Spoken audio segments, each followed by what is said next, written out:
content warning. After Hours is intended for a mature audience. This episode will include themes of blood, gore, and cosmic horror. Listen at your own discretion. After Hours, Episode 2. More Than Wood.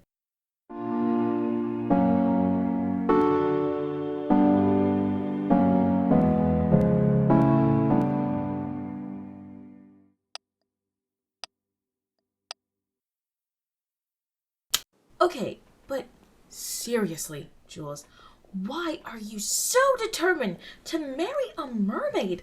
Like, conceptually, explain to me how that relationship is going to work. Well, obviously first, I'd have to become a sailor. You have a horrible seasickness. You could barely handle the ferry to Staten Island last summer. Sacrifice I'm willing to make. Anything for... wait, okay, I think this is it. Is this French? Yep. Cercueils d'os et de sang. Coffins of bone and blood. You just wanted to show off your fancy community college French. We were literally in the same class. Yes, but I cheated my way through every test. Now, let's go show off your useless major. It is not! Becca, tell her it's not useless! Seriously?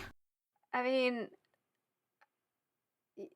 you did major in French filmography, so... I hate it here. I'm being bullied and abused, and I am innocent. Yeah, sure you are.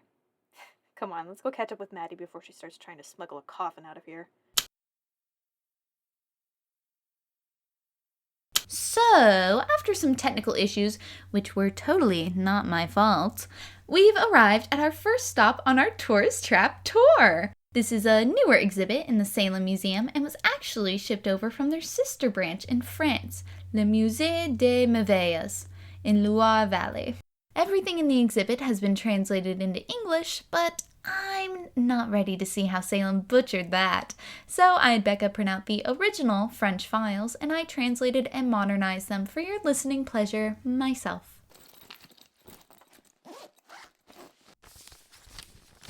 Now, for a bit of context. The exhibit itself is made up from a series of coffins made by Jean Leblanc.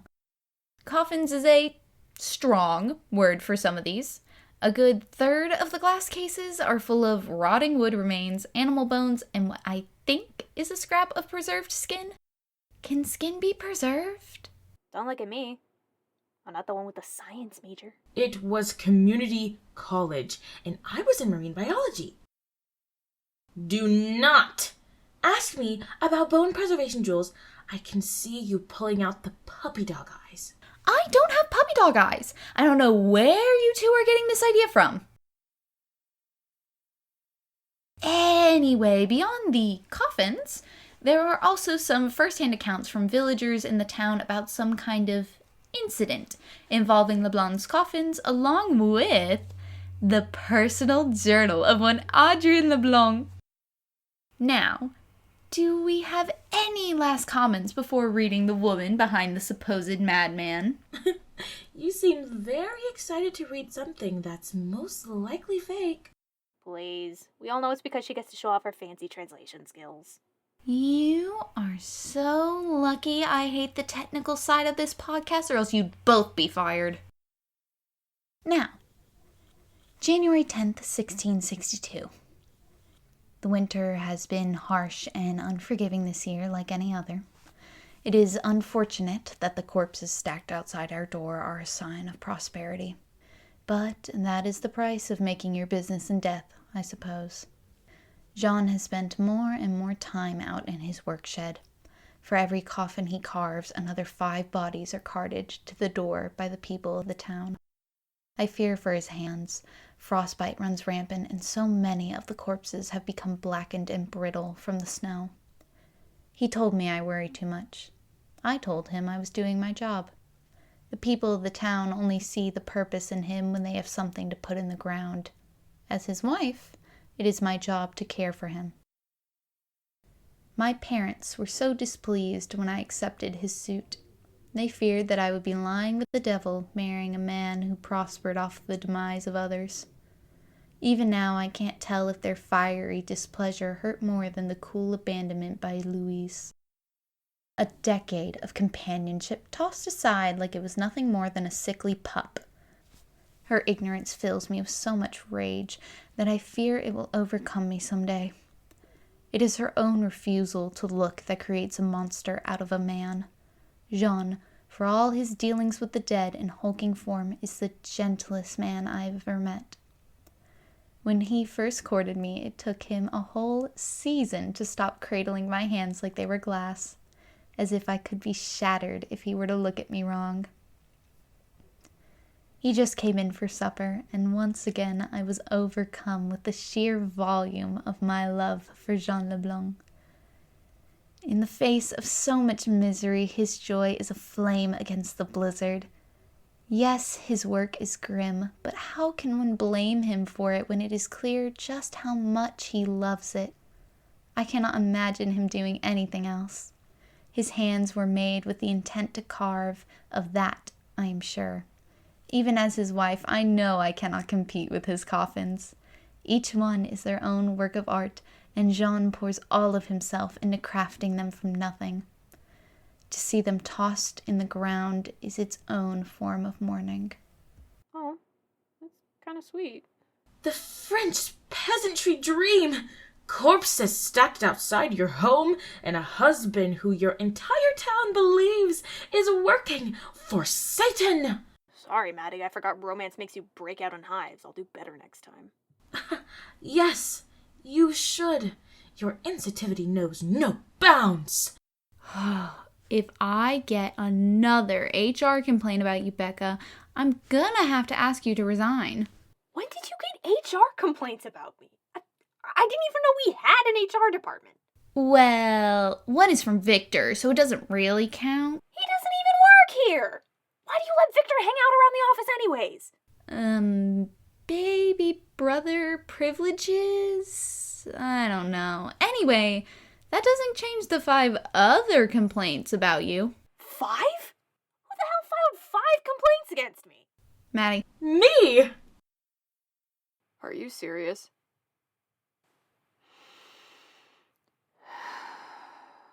Please don't strangle her.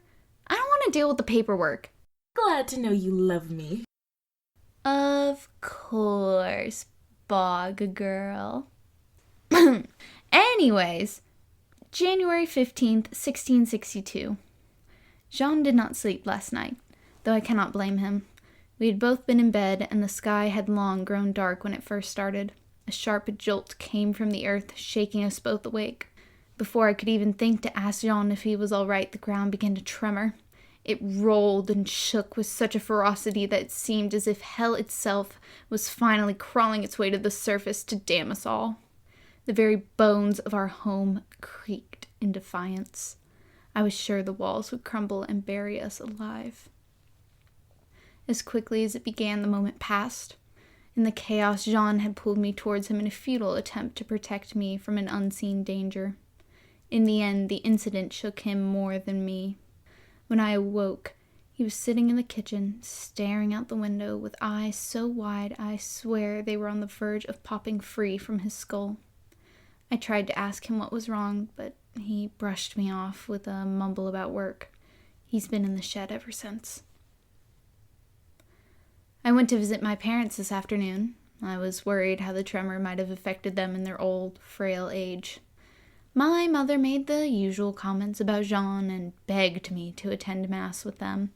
The pastor had taken the incident as an omen from God and intended to pray well into the night for mercy. When I asked her more about it, she said that Mass was dedicated to the Duvals. They were apparently rocked the most by the shake. My mother claimed it was because of Louise's vanity, that God punished her for coveting her fine hand mirror by shattering it on the ground. I did not mention the toppling of Jean and I's cabinet. It had taken both of us to right it again, and it was far heavier than a mere hand mirror. My mother is already convinced that I am married to a demon. I cannot stand to fuel the fires of her hatred. If God has such an issue with my marriage, perhaps he should not have allowed it to occur in his holy house.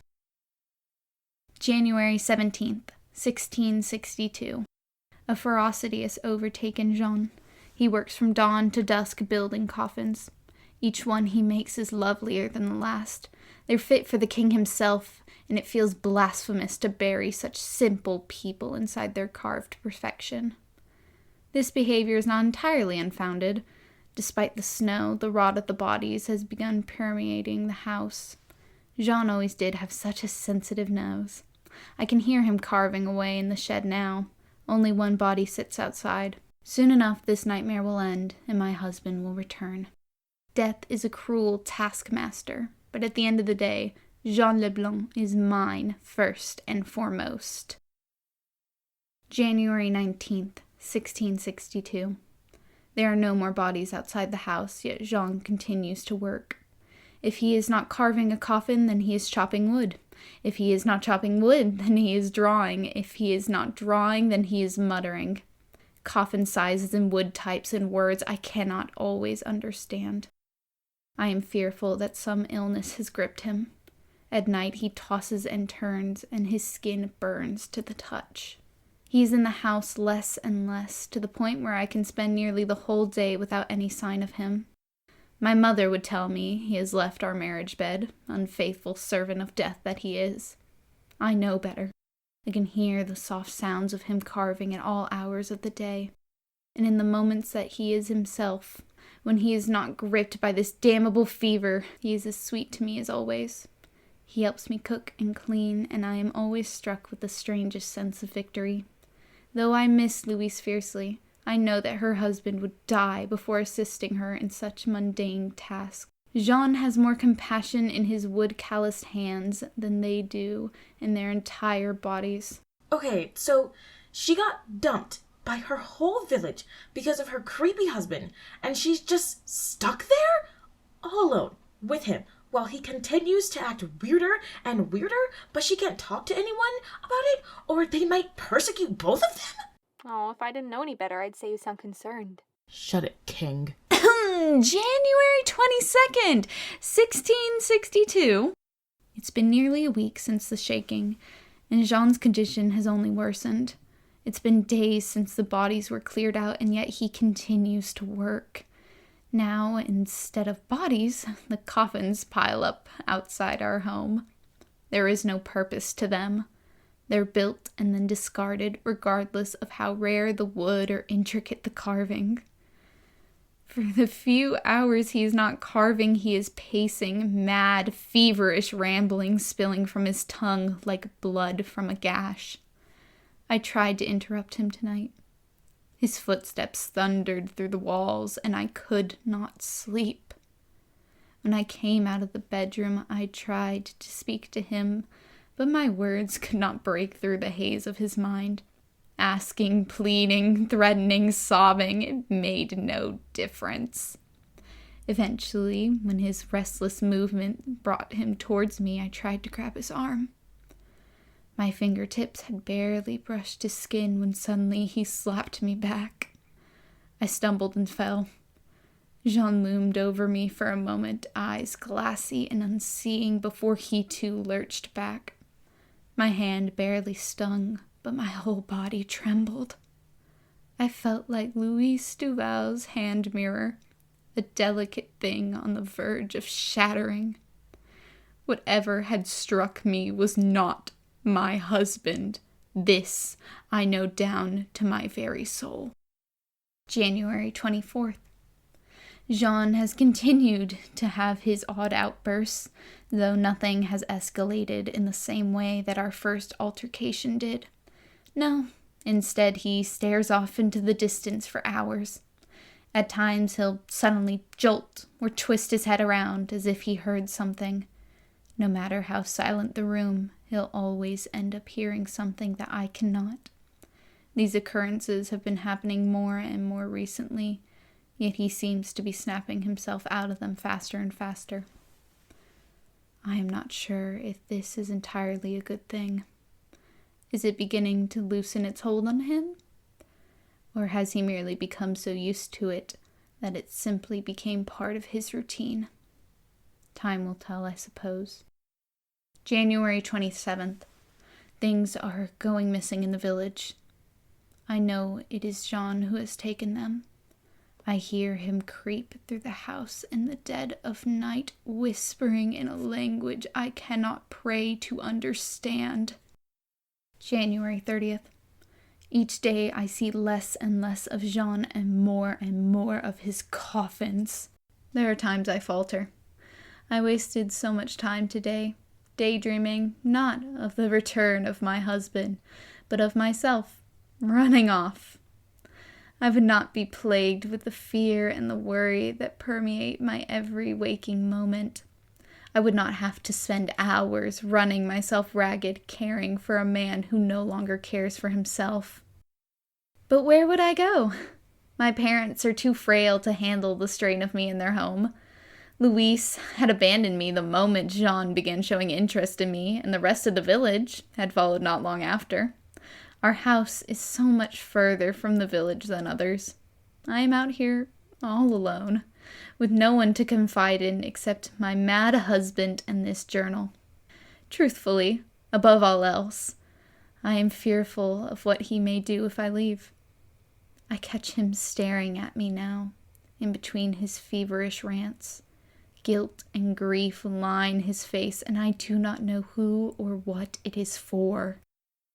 I fear that I am his tether, and if I were to snap, he would as well. February 2nd. Animals are going missing from the village. It was small things at first, just a hen here and there. Then this morning it was revealed that several cows were missing from the pasture. The village is up in arms about the manor. Without the livestock, the village cannot survive. Endangering the animals means endangering the people. I have a feeling I know where they went. I pray I am wrong. February 5th. I was right. The shed has begun to smell of rot. February 6th. A village meeting has been called. There have been suspicions cast out regarding who the thief is. Our names have never been brought up. We live too far out to be of any concern, apparently. Jean refused to accompany me to the meeting. I should have been expecting the rejection, yet it stung so fiercely I nearly began to weep then and there. The meeting was the usual rabble, with accusations being tossed left and right. The most surprising part was actually Louise. While her husband spat vitriol at other villagers, she approached me in the crowd. We spoke, and perhaps it was my desperation for something to ground me, for something permanent, that led me to forgive her. Her words were half-hearted at best, but I had been so lonely recently that it hardly mattered. We spoke as if we were those same inseparable girls we had once been. It was pleasant to have a person around to interact with, a luxury I no longer take for granted. We agreed to meet up in 2 days' time to catch up on all the things we had missed. Some cowardly part of me cannot help but think she may have been right in her distrust of Jean. I love my husband, but the thing in our house that is wearing his face is not him. February 7th. A verdict has been reached. Claude Duval will be condemned for the thefts. Louise is inconsolable. I am going to speak to Jean. This madness has gone on for long enough. And? That's it. What do you mean, that's it? How did the talk go? Did John confess? That's the end of the journal. It just cuts off there. I have other documents, but they're not from Adrienne. They're just a bunch of first-hand accounts of a incident at the Leblanc house in February of 1662. Well, what are you waiting for? Mads, Letter from Claude Duval to Pastor Monet regarding what he saw in Jean Leblanc's shed. Pastor, I do not know where to begin. I am sure no mortal being was meant to partake in the things I have witnessed. It all started with my wife, Louise. I know you are sure the quakes come from her vanity, but I assure you they do not. I know now where they came from. It is not Louise God was displeased with. It was Jean Leblanc and the demon that resides inside his soul. At the last town meeting, Louise reconnected with Adrienne. I'm sure you remember how close they were as girls. They agreed to meet up after Mass this Sunday, but Adrienne never arrived. The hours ticked by and there was no sign of her. By the time night fell, Louise was in hysterics. I had to hold her back and restrain her from flying off into the night to the Leblanc home. Eventually, I grew tired of her distress, so I went to fetch the woman myself, just to assure Louise nothing had happened to her. The house was dark and empty when I arrived. Whatever fire had been going in the hearth had long since died, and candles had been melted down to the wick. Still, nothing looked out of place. I would have chalked it up to mere carelessness had it not been for the back door. It was wide open, swinging in the wind with a mournful wail of hinges. I don't know what possessed me, but standing in that open doorway, I knew that something was in Leblanc's shed, and that whatever was in there was far worse than a thoughtless housewife. One moment I was in the doorway, and the next my hand was on the handle of the shed, and for a moment I swear the coolness of it was burning my skin. I could hear Leblanc inside, carving away at one of his damnable coffins. I nearly left. I've never wanted anything to do with that man and his dreadful business. But whatever he was carving didn't sound like wood, and my curiosity had gone too far. Forgive me, Father. I did not know what hell I would be looking into. I did not mean to watch as Jean Leblanc danced with the devil, and I repent for it with all of my mortal soul. When I opened the door, the first thing I noticed was Leblanc. His back was to the door, and he was hunched over another one of his awful coffins. His hair had, against all odds, gotten paler. It was almost white, and seemed to glow in the dim light. He was muttering to himself, though I couldn't make out the words. I was on the verge of calling out to him, his name on the tip of my tongue, when the smell finally hit me. The rancid, putrid smell of rotting meat. Old and new blood, metallic and cloying, filled the air. I know where the animals went, Father. The remains are strewn about Leblanc's shed like wood shavings. Flies buzzed in awful course, and I could see the ivory of bone peeking out between sloughs of red flesh. I gagged at the smell, and that was when he finally noticed my presence. He turned, and in the dim I could see tears streaming down his face, which was filled with a twisted kind of grief. In front of him was a coffin. The frame of it was made from bone. Bones far too long and far too pristine to belong to any animal. The rest of it was made of a mixture of flesh and skin, stretched and sewn between the bones to make the sides and bottom. I caught him as he was finishing. The lid only needed one last strip of flesh. In Leblanc's lap sat a head. I could not see its face, but I did not need to. I'm sure you remember the particular shade of Adrienne Leblanc's hair, Father. So blonde it could be mistaken for gold. It was matted with blood and dirt, sitting in her husband's lap. A piece of partially cut skin hung limp off of her bloodied, lifeless neck. The last piece of his wife Leblanc would need to finish his atrocity. I screamed at him. I called him the demonic, wretched, mad heretic that he was. I told him he would be damned for this, that he would be given a monster's death for what he had done. Still, I could not bring myself to enter. I repent for my cowardice, but if he could do such a thing to his own wife, I fear for what he would be willing to do to a man such as myself. He stared at me like I was a ghost. He opened his mouth. The sounds that came out of his mouth were not words, and they made my ears ring and my tongue bleed in sympathy. I just kept screaming. I demanded to know what he was doing, why he had done such a thing. Adrienne would have never betrayed him. She did die for that damnable man. He had no reason to do this to the only person who could ever love him. I had to, he finally croaked. Nothing else would hold it. Hold what? I demanded of him. And I wish more than anything that I had never asked such a thing. A god, he replied. Its death shook the world. Its corpse sings to me, and it demands a resting place. Then he cut the last strip of skin from his wife's neck and pressed it into the coffin.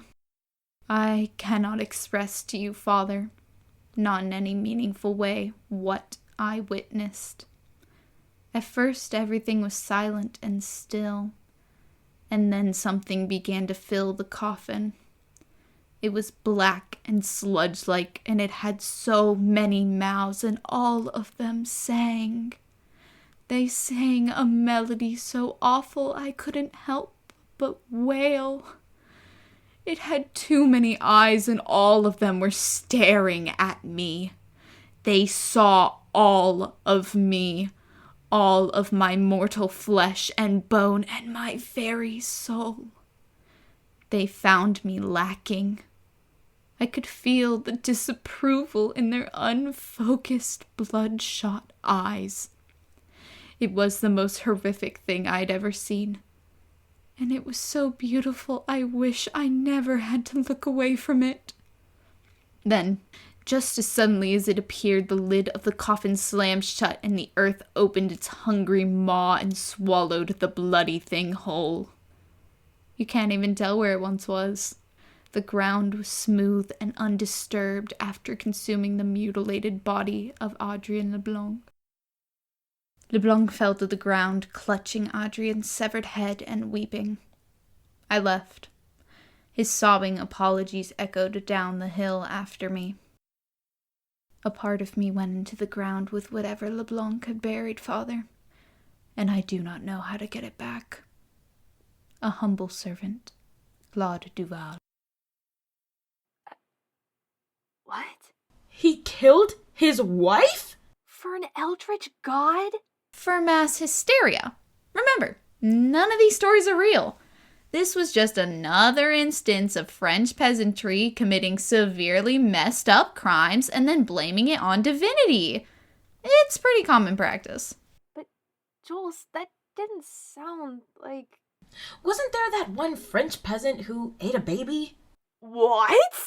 Aw, you really did pay attention in class.